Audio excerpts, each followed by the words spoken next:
Good day. How are you? Amazing.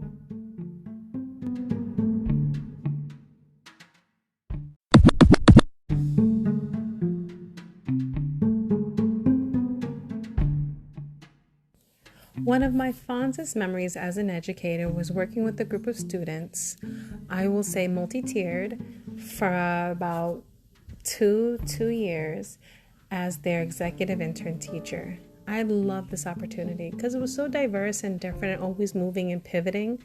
These students had different needs, different perspectives, different goals, and it was also beyond a reach as everything that I would explain to them or help them would definitely impact the community, their families. Some of them even changed their statuses and their livelihood of their parents.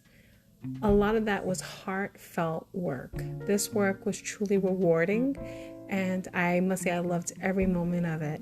I was a proud advocate of these executive interns, and it's something that I look forward to when I think about them in my memories, when I bump into them in the local shopping centers around our way.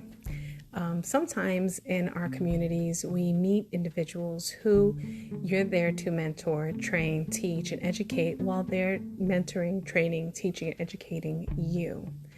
The different styles of their lives really impacted who I am. I am from New York.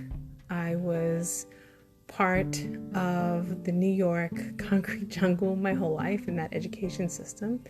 And coming to Florida from my New York eyes, everything seems like paradise.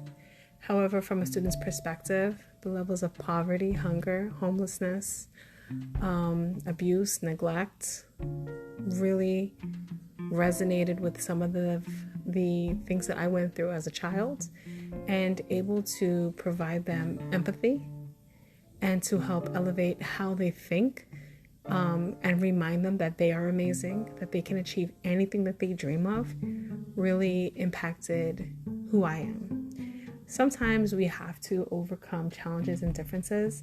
Some of my executive interns actually had challenges of homelessness or being abandoned or needing an advocate or needing someone to represent their parents as an advocate, asking questions beyond needing something notarized, being available to them, not just at the school, but as I would like to say, a liaison to the community, really struck a chord with me. Even on my leaves or summer break, or even now that I'm detached from that school, I still have this communication link with these families. They're still reaching out, asking questions. How can they do this? Can I show them different things? Mom reached out to me recently about learning English, and I was happy to point her in the right direction. I had a father reach out to me, not about their child, but asking if I can help them find employment. I was able to review his resume and explain to him the things that he can work on. You know, some things happen in life and we can shut the door on those things. But, I'm a person that has a revolving light, and I'm always ready and able to help anyone. I'm very happy. I'm a pick up and go. So sometimes people reach out what they need. I had a family, I had an individual who had a family member who was in a hospice. They needed a notary. And I was able to help that student's uncle and be on site at the hospital and really helping them accomplish that person's last rites. There's just so many things that is beyond the book, beyond the governance, beyond what we do in buildings. And sometimes the level of just being human and just being available. Some of my favorite moments, I think, was when I have snacks. I tell you, that is the number one way to a child's heart, is to having a snack they enjoy. And I would have a student say, well, I don't like Jolly Ranchers. I knew to have their chips. Or I don't like potato chips. I knew to have their chocolate. That was part of who I am.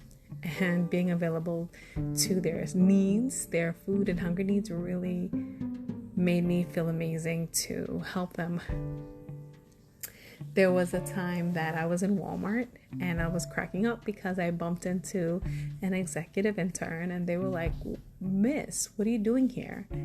You work here?" And I said, "No, I'm just shopping for my food, shopping for things I need." And they laughed. They said, "Oh, you shopping for me?" And I'm like, "No, I'm actually outside the school living my life." And I thought that was the funniest thing because their perspective is so innocent, so they are the protagonist in their journey, and we're just side characters. We're just part of their journey, learning with them and experiencing with them. And it's something that brings me so much joy to be a part of their life in the sideline, because really when I'm focusing with that student, that scholar, that community member, regardless of their age, it's their journey, not mine, and I'm there to help them.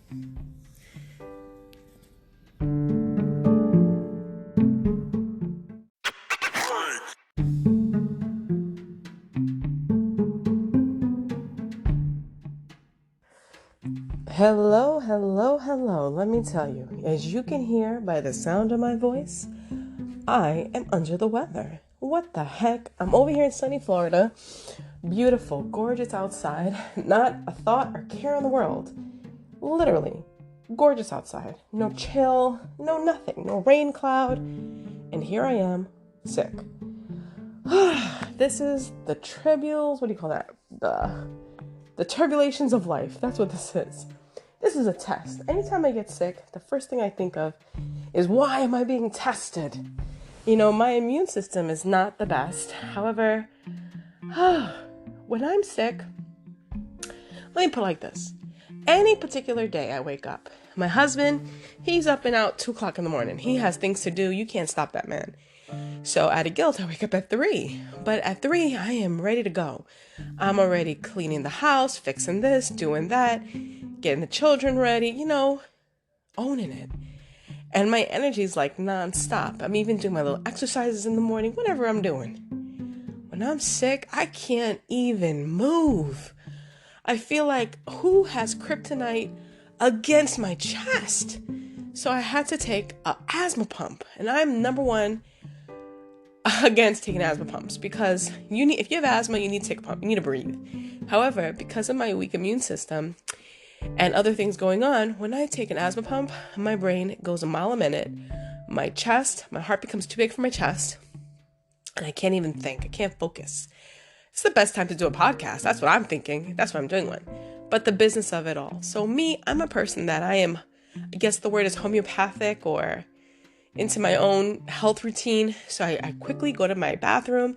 I'm like, okay, I'm going to need vitamin C to ward off all the evil bacteria. I'm going to need zinc to dry out my lungs. I'm going to need vitamin D to boost in my immune system. Like, this is my artillery of saying, let's get it together, and really trying to figure it out. Like, really. So here I am. What do? I had a whole plan of everything I was going to do today. I'm also that type of person. I don't know if that's a type A mentality, but I'm a person that I like to plan out every second of my day because I want to enjoy every moment of my life. And now I'm like, I'm not doing none of that today. I was going to cook lasagna. Not doing none of that today. Sorry, kids. It's going to have spaghetti meatballs from last night. But I really am trying to work through it.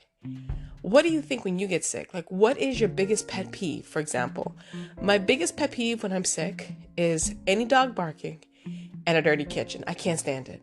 But if the dogs are calm and quiet and my kitchen is clean, I'm at peace.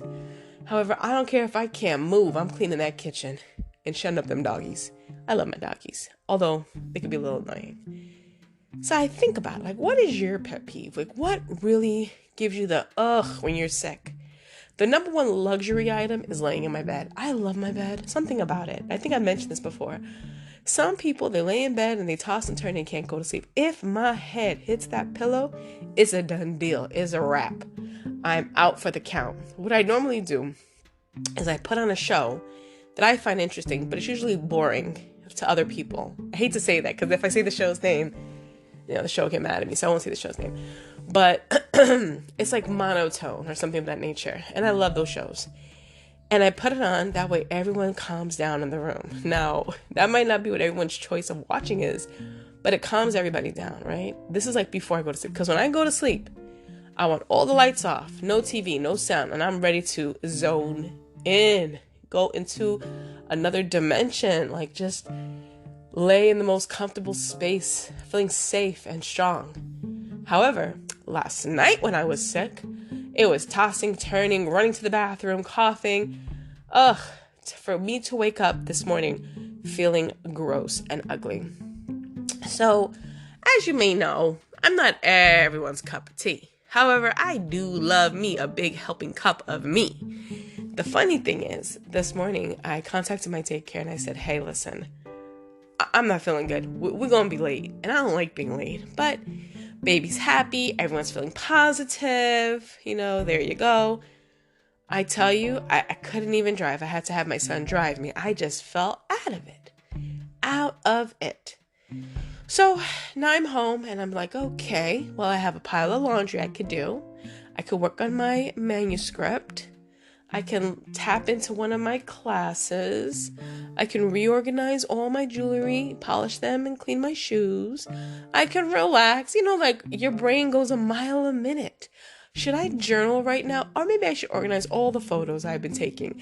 It's like, it's never gonna end. But when I'm sick, the best remedy is soup.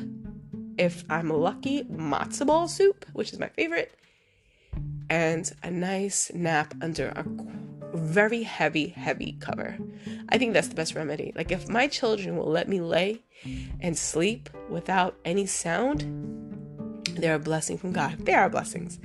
All my kids love to help their mom. They're very conscientious of if your mom is saying help her. Because otherwise I won't ask for help.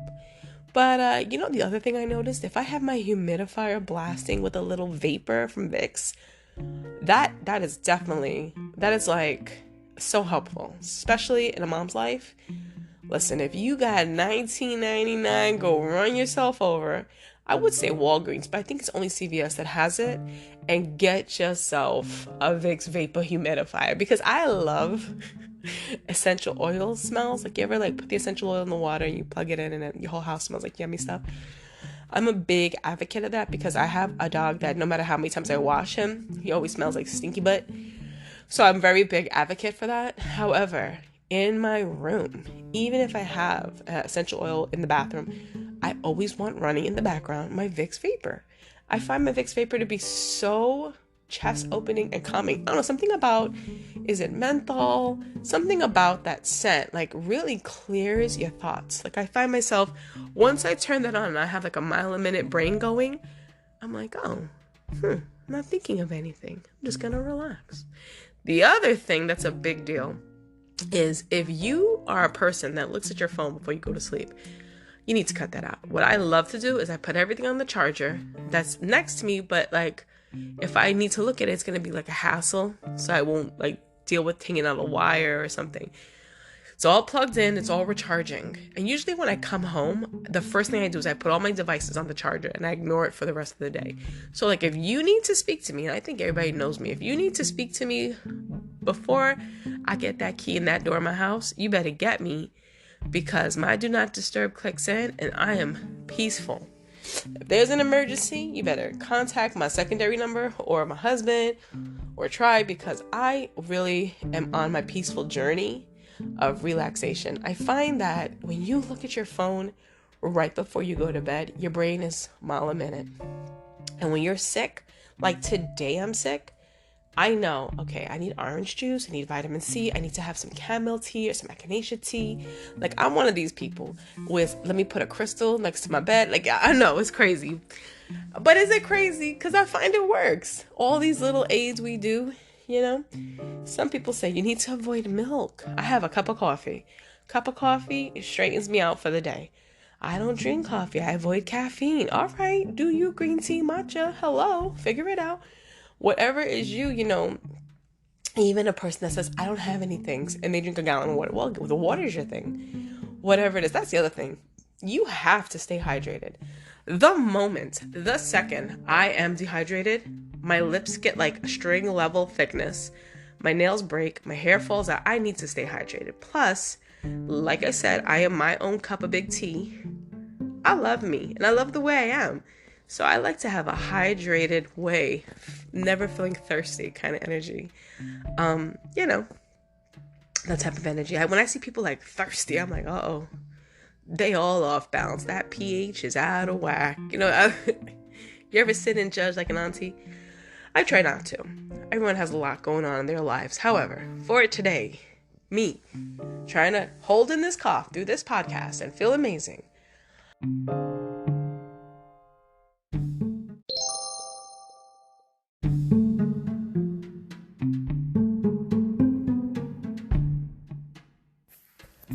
One of the major things I'm working on, even though I'm sick, is something called a fupa. Y'all heard of that?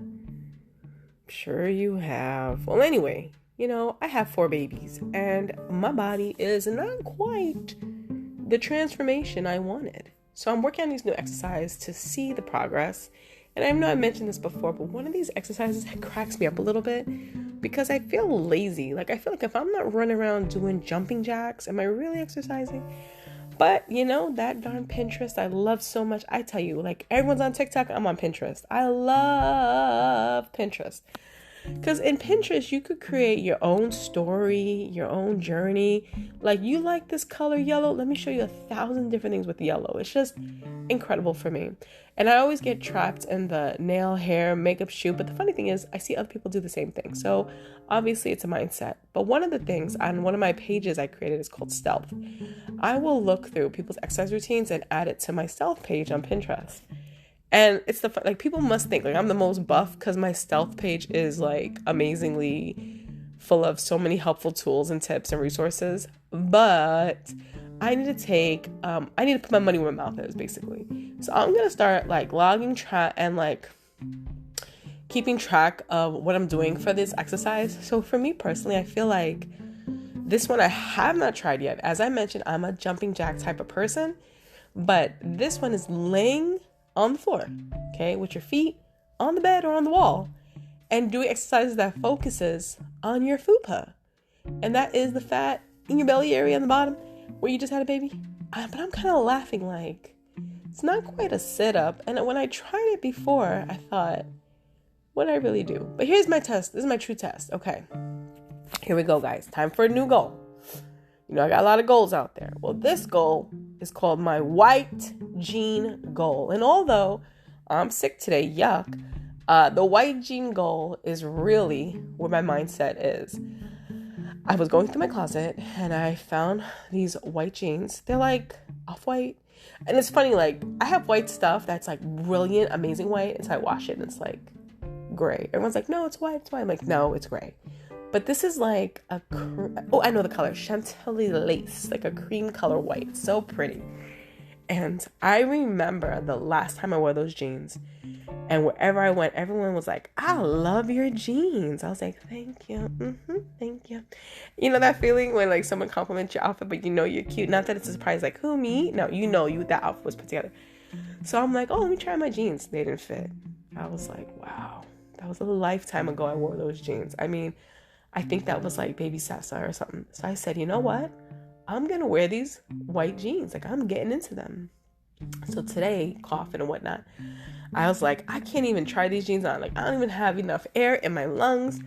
But I know this is my new challenge. So, white jean challenge. So here's the goal. Every single day, I'm going to wake up and I'm going to do all these little exercises. I'm going to log it.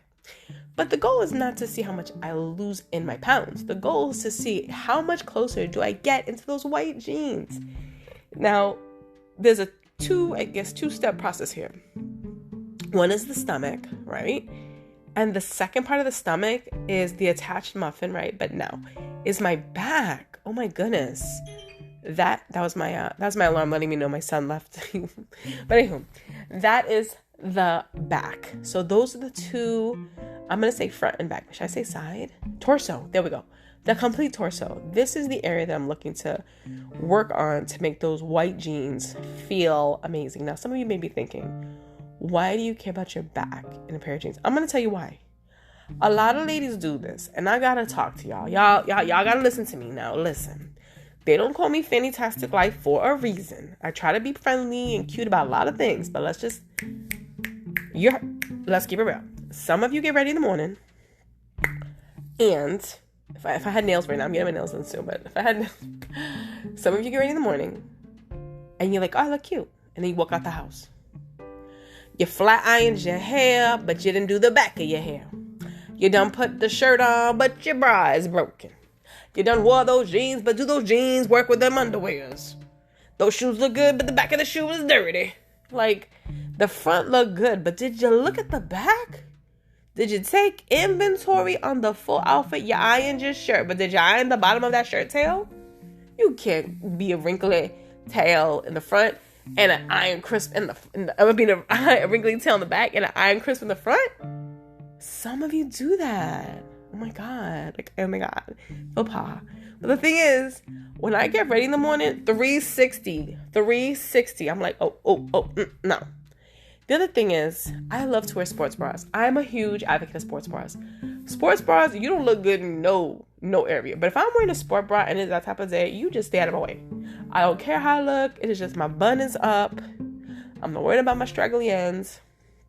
Yes, I know my toe paint is chipped. Like, that's it. It's a sport bra day. But when you wear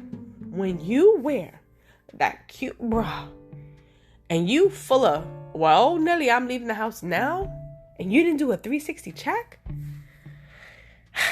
Yeah, so my white jeans, they need to be cute from the front and cute from the back. And that means the shirt that I wear with those white jeans, the back needs to match. Looks nice. Like, I'm a big lady, but I need to be a nice big lady. You feel me? Yeah.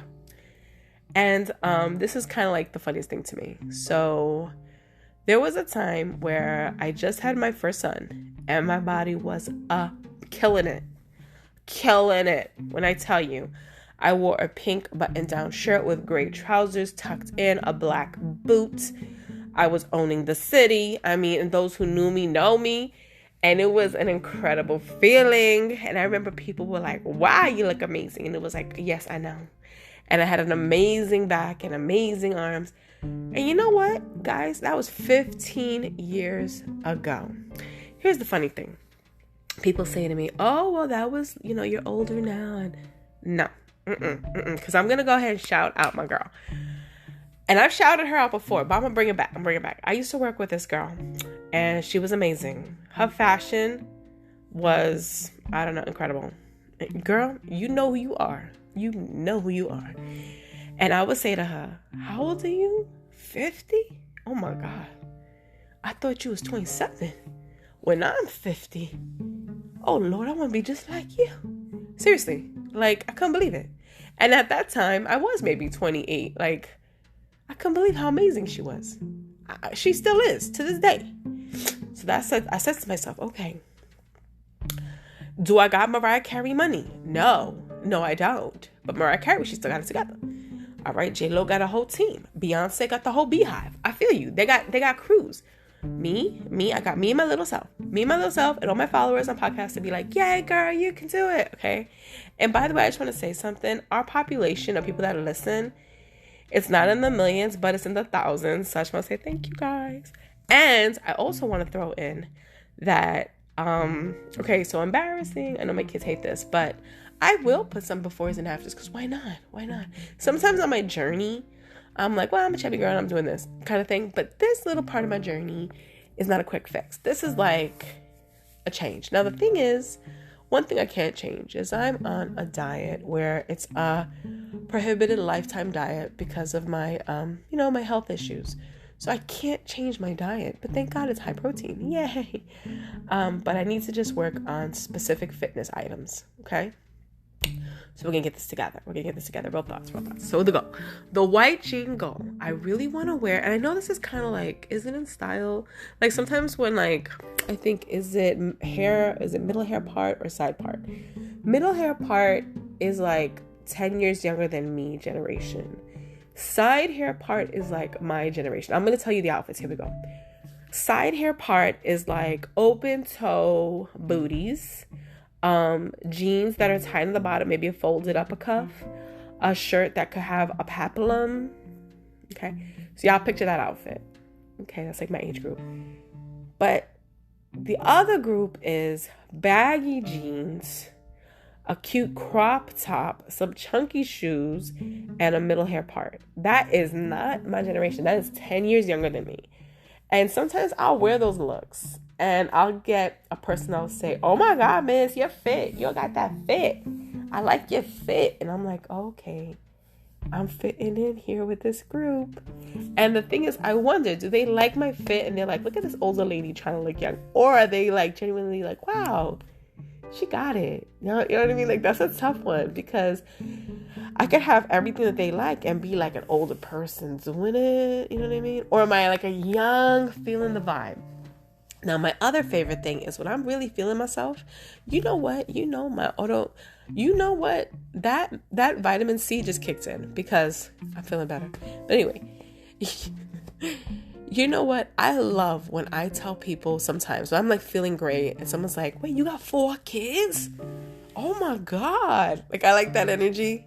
And the other energy I like is, wait a minute. How old are you? I thought you was 29. I'm like, something's wrong. Those type of people make me laugh. Because I'm like, did they not see my buffalo back? You don't get a buffalo back at 29. Your buffalo back really sets in around 40. And it's funny because sometimes I see people that look amazing. And I'm like, oh, they're like 49, 40, 48 by the buffalo back. And you get a buffalo back because it's like, as you get older, osteoporosis kicks in. And you ever see like a little grandma and she's like 75 and like her head fit by her belly button, like her back on her. That is the essence of her just getting old. And some people are very healthy, slim, but they still have that on their back because that's just your age. Some people, like myself, have it, but I have a surgical still spine, so I'm able to still stay straight. But I see sometimes I'm like, oh, let me straighten up my back. I'm getting this little. And then there's the worst kind, the super young kids. When they get that means they play a lot of phone exercises and they look down. So we have to encourage children to either hold the phone up or work on moving your shoulders. Okay. So yeah. So it's like, I'm like, wow, they think I'm 29 with this little buffalo back here. That's crazy. And you know, I'm very honest. So I'm laughing right now about my challenge. Okay, so the white jean challenge.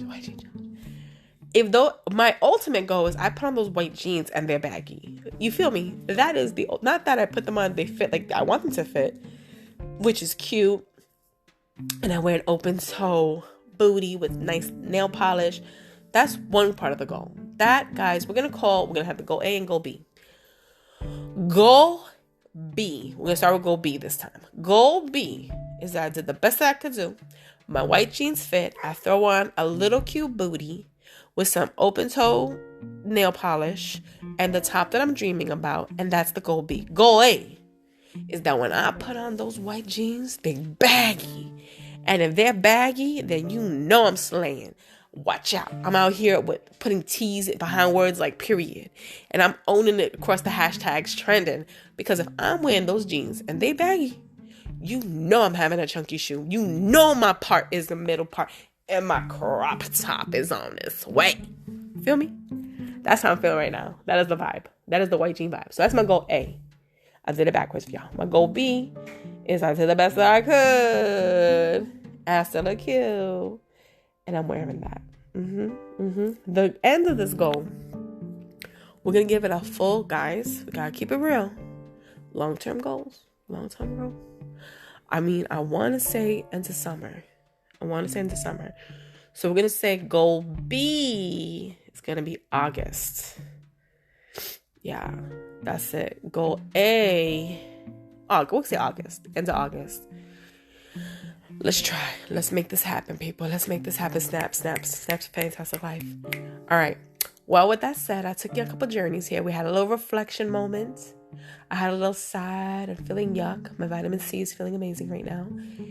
And now I'm having my goal challenge. I hope that you guys are on this journey with me. I hope that you're crying, laughing, smiling, angry, feeling everything, and ready to take on your own challenges and your own journeys on this fantastic life. Thank you. Be well.